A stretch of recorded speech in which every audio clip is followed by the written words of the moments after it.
Hello everyone, I am Muhammad Hasib Arshad. Today we will talk about chapter 4 organization of an agribusiness. First of all, हम देखेंगे कि an agribusiness firm is a firm with billion of dollars sales that employ thousands of people.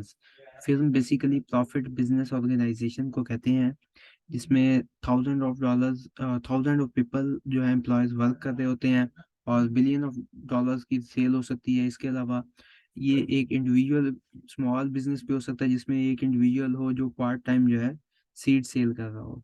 तो business basically small भी हो सकता है, large भी हो सकता है, और एक पर्सन एक फैमिली पे का जो बिजनेस है ये अनकॉमन नहीं है।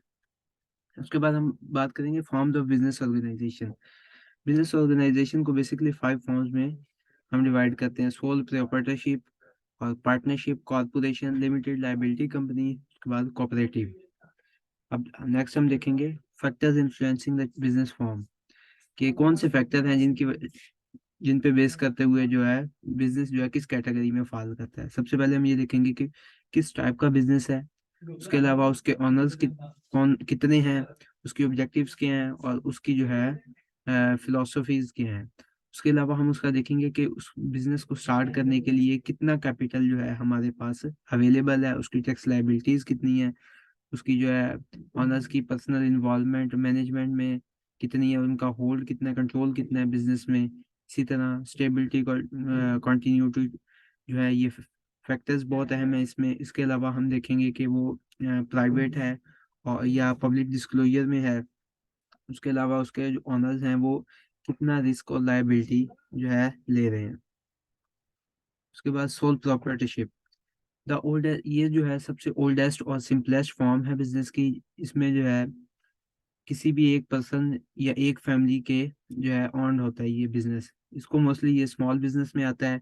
और इसके एडवांटेजेस में देखेंगे, एक तो इसके लिए लीगल रिक्वायरमेंट्स जो है वो बहुत कम चाहिए, बिकॉज इसमें जो है एक सिंगल पर्सन ही है जो इन्वॉल्व होता है जिसका ऑनर होता है, और इसके सिर्फ लाइसेंस चाहिए होता है सम टाइम। उसके अलावा उसका जो है कंप्लीट कंट्रोल होता है बिजनेस के ऊपर, वो अपनी मर्जी से प्लान्स बना सकता है, प्रोग्राम पॉलिसीज बना सकता है। इसके अलावा तमाम बिजनेस और लॉस का जो है जिम्मेदार वो खुद होता है, ओनर।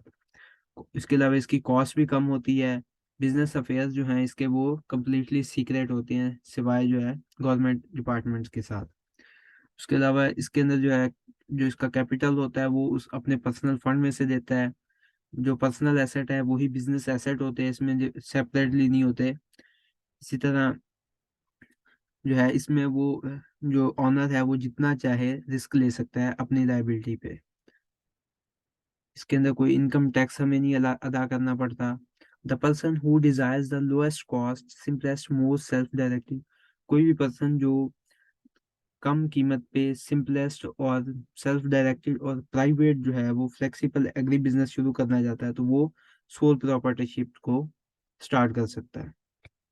इसके डिसएडवांटेजेस में है, इसमें डिसएडवांटेजेस में सबसे पहले अनलिमिटेड लायबिलिटी, आपके ऊपर जो है बहुत ज्यादा जिम्मेदारी आ जाती है। उसके बाद फ्रीडम फ्रॉम बिजनेस टैक्स है। इसी तरह concentration of control and profit में डिस्करेज, आपका जो क्योंकि कंट्रोल हो पूरे जो है बिजनेस के ऊपर होता है, ये जो एम्प्लॉयज को डिस्करेज करता है। बिकॉज पार्टनरशिप में जब तमाम पार्टनर हैं और तमाम को इक्वली प्रॉफिट डिस्ट्रीब्यूट होता है तो वो उतनी ज्यादा मेहनत से काम करते हैं। पार्टनरशिप की बात करते हैं, एसोसिएशन ऑफ टू और more people as owners of a business, दो या दो से ज्यादा लोग की जब किसी बिजनेस के मालिक होते हैं तो वो पार्टनरशिप में आ जाता है। इसमें रिटर्न या ओरल एग्रीमेंट होता है उनके दरमियान। और ये पार्टनरशिप जो है एक्ट 1932 के तहत जो है पार्टनरशिप फॉर्म्ड होती है। उसके अलावा इसमें जो है तमाम लोग जो अपना जो है रिसोर्सेज और टैलेंट्स को यूज करते हैं म्यूचुअल बेनिफिट के लिए। इसके एडवांटेजेस देखते हैं, इजी टू स्टार्ट, प्रॉपर्टीशिप की तरह ये भी स्टार्ट करना इजी है, इसके एक्सपेंसेस भी कम होते हैं। उसके अलावा अवेलेबिलिटी होती है रिसोर्सेज की, फाइनेंशियल एंड टैलेंट और मैनेजमेंट की, बिकॉज ज़्यादा पीपल जो है इसमें इन्वॉल्व होते हैं। इसमें अगर हमें मज़ीद मनी और टैलेंट की ज़रूरत हो तो हम एडिशनल पार्टनर्स को भी इसमें ऐड कर सकते हैं। सिर्फ इसमें पर्सनल टैक्सेशन हमें अदा करनी होती है।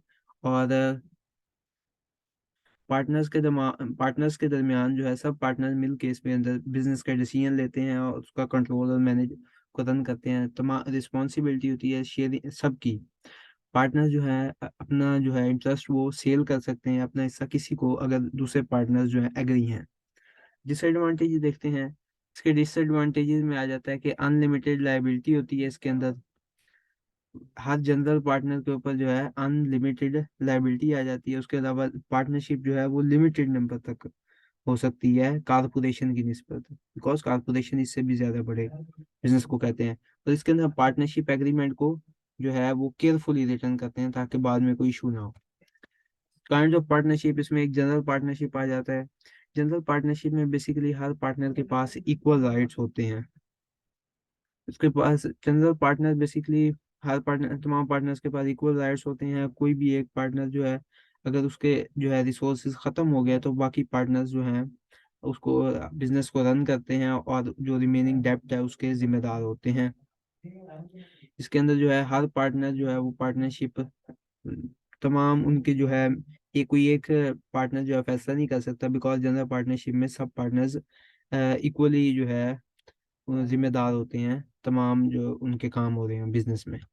लिमिटेड पार्टनरशिप आ जाती है। इसमें लिमिटेड पार्टनरशिप में जो है एक जनरल पार्टनर होना ज़रूरी है और बाकी जो पार्टनर हैं वो लिमिटेड पार्टनर्स वो है उसमें सर्व कर सकते हैं। लिमिटेड पार्टनरशिप में जो है इसके ऊपर आपके ऊपर जो है लिमिटेड हद तक आपकी लाइबिलिटी होती है।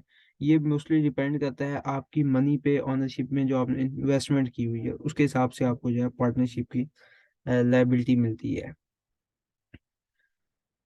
Limited partnership are relatively few in number. Limited partnership जो होती है ये फ्यू इन नंबर होती है। जनरल पार्टनर एक होता है, लिमिटेड पार्टनर उसके बाद होते हैं फ्यू नंबर। उसके बाद टाइप्स ऑफ पार्टनर हम डिस्कस करेंगे। जनरल पार्टनर वो पार्टनर जो मैंने पार्टनरशिप की मैनेजमेंट में एक्टिव हो और ये जो है उसकी इन्वेस्टमेंट भी हो बिजनेस में और उसके पास अनलिमिटेड लायबिलिटी होनी चाहिए। अगर कुछ हमारे जो है पार्टनरशिप एग्रीमेंट में कुछ भी नहीं लिखा गया एक जनरल पार्टनर की वजह से, तो तमाम पार्टनर जो है वो जनरल पार्टनर का रोल प्ले करते हैं। लिमिटेड पार्टनर के पास लिमिटेड लायबिलिटी होती है जो एग्रीमेंट में लिखी गई होती है और ये जो है पार्टनरशिप में एक्टिव रोल ज्यादा रोल प्ले नहीं करता, सम हाउ इसका रोल होता है। उसके बाद सीनियर पार्टनर जो है जिसको अपने जो है बिजनेस में एक्सपीरियंस होता है, वो सीनियर होता है दूसरे पार्टनर से और वो बिजनेस का ज्यादा प्रॉफिट रिसीव करता है, इसकी इन्वेस्टमेंट भी ज्यादा होती है। उसके बाद जूनियर पार्टनर की बात हो तो ये सीनियर पार्टनर की निस्बत यंगर होता है, इससे इतना ज्यादा एक्सपीरियंस नहीं होता और ये प्रॉफिट का भी एक स्मॉलर हिस्सा जो है रिसीव करता है और ये एक्टिव मैनेजमेंट में जो है एक्टिव रोल प्ले करता है। सीक्रेट पार्टनर, सीक्रेट पार्टनर जो है ये जो है इसके बारे में जनरल पब्लिक को पता नहीं होता, लेकिन ये जो है मैनेजमेंट में एक्टिव रोल प्ले कर रहा होता है। पब्लिक को इसके बारे में बिल्कुल भी आइडिया नहीं होता, लेकिन मैनेजमेंट के अंदर ये जो है काम कर रहा होता है। उसके बाद हम डिस्कस करते हैं साइलेंट पार्टनर को। साइलेंट पार्टनर के बारे में पब्लिक को पता होता है लेकिन ये मैनेजमेंट में रोल प्ले नहीं कर रहा होता। सीक्रेट पार्टनर जो है ये मैनेजमेंट में रोल प्ले करता है लेकिन पब्लिक को नहीं पता होता। लेकिन साइलेंट पार्टनर जो है ये पब्लिक को पता है लेकिन मैनेजमेंट के अंदर रोल प्ले नहीं करता और साइलेंट पार्टनर के पास लिमिटेड लायबिलिटी होती है। उसके बाद डोरमेंट पार्टनर और नॉमिनल पार्टनर। डोरमेंट पार्टनर जो है ये ना ही मैनेजमेंट के में एक्टिव होता है और ना ही ये जनरल पब्लिक को इसके बारे में पता होता है। इसके पास लिमिटेड लायबिलिटी होती है। इसने एज अ एडिशनल इन्वेस्टमेंट जो है सोर्स ऑफ एडिशनल इन्वेस्टमेंट इसने जैसे हम कहते हैं कि एक एक्स्ट्रा इन्वेस्टमेंट की होती है बिजनेस के अंदर, लेकिन ये ना ही पब्लिक को पता है ना ही रोल प्ले कर रहा है, लेकिन ये पार्टनर होता है। और नॉमिनल पार्टनर जो है इसका नॉमिनल पार्टनर जो है नेम ओनली, इसका सिर्फ नाम होता है, ना ही ये बिजनेस में रोल प्ले कर रहा होता है और ना ही ये इसकी इन्वेस्टमेंट होती है। बस पब्लिक को इसके बारे में होता है कि इसका जो है बिजनेस में पार्टनर है और ये रोल प्ले कर। Thank you so much.